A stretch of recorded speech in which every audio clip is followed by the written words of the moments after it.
Oi, gente, tudo bem?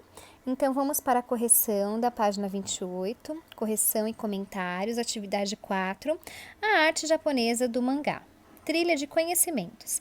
Nessa atividade, você vai conhecer um pouco mais sobre mangá, história em quadrinhos, feita no estilo japonês. A Enciclopédia Virtual Britânica Escola explica que os desenhos tiveram uma influência dos quadrinhos americanos, mas, de certa forma, os japoneses acabaram criando um tipo original de narrativa em quadrinhos. O mangá tem estilo muito próprio tanto na forma dos desenhos como no modo de ler. Os mangás japoneses, e alguns publicados no Brasil, são feitos para serem lidos da direita para a esquerda. As personagens têm olhos grandes e, quando há o uso de cores, tudo é muito colorido, ainda que boa parte do que chega ao leitor seja em preto e branco. Nesse caso, apenas alguns desenhos ou a capa são bem coloridos. O criador de mangá é chamado de mangaka.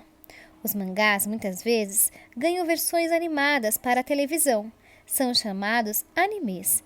No Brasil, por volta de 1995, os animes Cavaleiros do Zodíaco, Pokémon e Dragon Ball, que passavam na televisão, ajudaram a popularizar o estilo mangá. Então, gente, aí tem uma breve explicação sobre o mangá, tá? Em seguida, aqui nós temos a história em quadrinhos, né?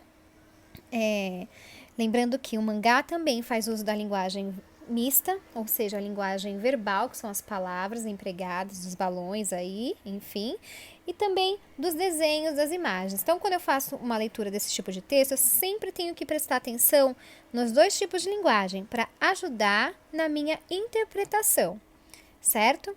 Então, fica a dica aí para vocês, tá? Página 31 agora. Qual o nome do mangaka que desenvolveu essa história em quadrinhos? Matheus Christian, isso tá lá na fonte do texto, tá? Quais características do estilo mangá você observa na composição desses quadrinhos? As personagens têm olhos grandes e as imagens são em preto e branco. C. Em que ambiente se passa a história desse mangá? Se passa numa sala de aula de uma escola, certo? D. Qual o assunto principal da história?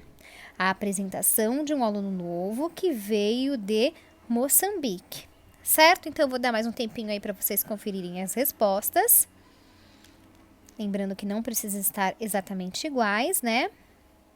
Mas não pode fugir muito do que tá aí, né, gente? Porque são dados que estão lá, são informações explícitas lá do texto, certo?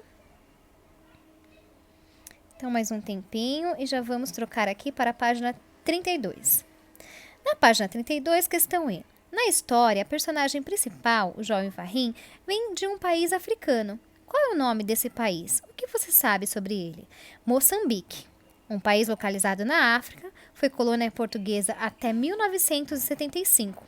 O português é o idioma oficial do país. Entretanto, somente 40% da população utiliza essa língua. F. Um dos colegas de classe faz a seguinte pergunta para Fahim. E por que você fala a nossa língua? Você poderia ajudar a responder essa pergunta? Porque o português é o idioma oficial de Moçambique. G. Conhecer outras culturas nos faz aprender muitas coisas. Você já estudou com colegas vindos de outros países? Se sim, quais? Então, aí é uma resposta pessoal, tá, gente? Então, essa foi a atividade, tá? Espero que vocês tenham entendido. Se ficou com alguma dúvida, já sabem, né? Só entrar em contato que eu respondo as perguntas. Enfim, um beijo, até mais.